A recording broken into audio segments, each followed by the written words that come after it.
Hey everyone, so I thought I'd squeeze in at least one more Easter card before the day is upon us.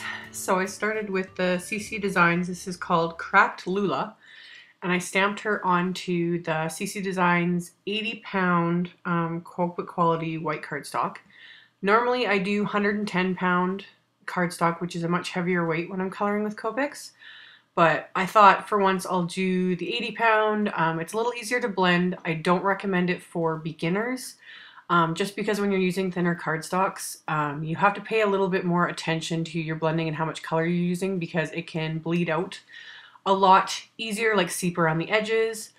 So I always recommend the 110-pound to start off with. It just gives you a little bit more time, basically, to kind of blend and get used to the markers.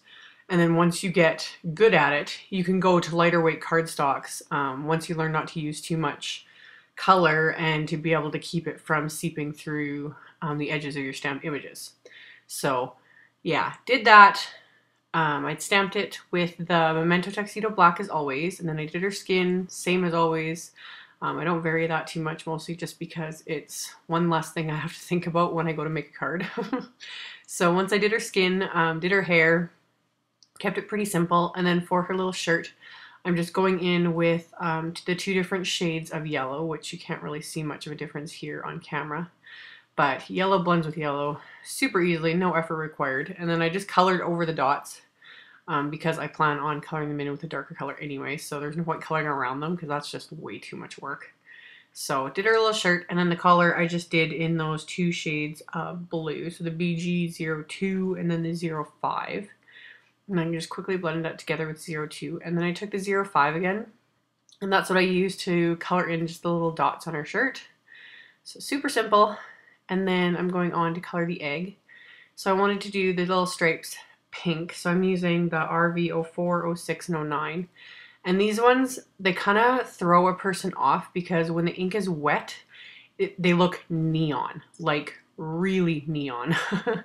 But you notice as they dry, they just dry to nice shades of pink. So I always have to remind myself of that, yeah, not to let the neon kind of throw you off, because it's like, oh my god, it's not going to match anything.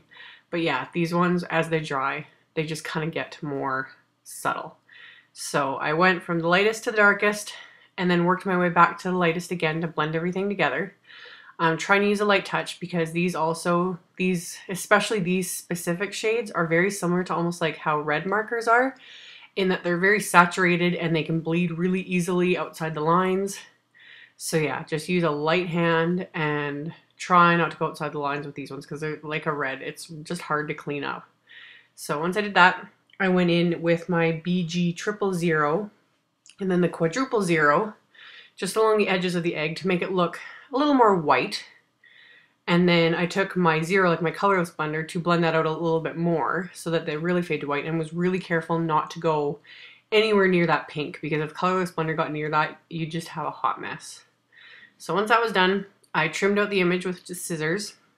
And then my pattern paper that I'm using is the My Mind's Eye My Girl 6x6 paper.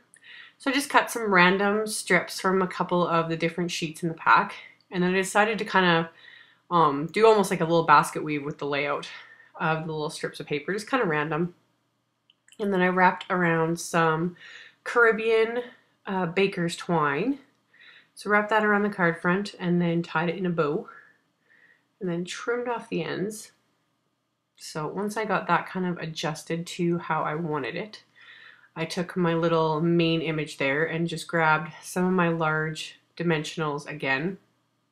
Yeah, I've had people asking where I get these. I always link to my blog post in the description bar below the video, and then in the blog post I post links to all the supplies used. So I always link to these dimensionals because these are the ones I use. I get them from a friend of mine down in the States. She always orders them in and then just sells them through her blog. And yeah, Jody is fabulous. I have been ordering these dimensionals from her for years and I love them. So that's my little plug for the day. So anyway, added some little Prima flowers from my stash and attached them to the card front with some white brads. And then the sentiment is from my So Wordy stamp set. So I inked up the little hello with my VersaFine Onyx black ink and stamped it onto just some Caribbean colored cardstock. and then punched it out with a 1-inch circle punch. And then just put a little bit of adhesive on the back of that and adhered that to my little card front. So I'm going to adhere that to the card itself.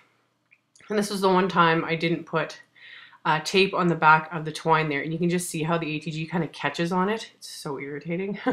That's why I always put tape on the back of like ribbon and twine and anything before I use my ATG, because it just catches and it can be kind of a pain sometimes. So then obviously to finish it off, I had to add a little bit of glitter, of course. This time I grabbed my icicle stickles. It's really thick and chunky, so a little bit harder to work with. But I just kind of globbed on and dabbed it on just on the one side of the egg and then kind of faded it out. So just a cute little effect.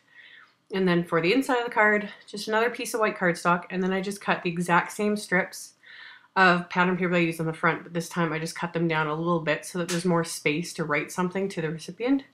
And then I just altered what side I put them on just for something. So when you open the card, same layout, just on the other side.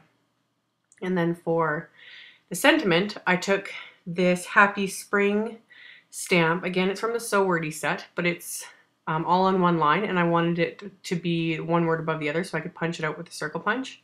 So I stamped the spring first, made sure to clean it really, really well. Then I inked up the happy, and this time I'm using my stamp positioner so I can position it perfectly right above the spring, just like so. So that worked out perfectly, and it fit that little 1-inch circle punch. I thought I'd have to go grab a larger circle punch, but it fit just perfectly inside that little circle. So added adhesive to that, and then I'm going to adhere that to the inside of the card, and that's all there was to it. So links will be below, and I will see you guys next time.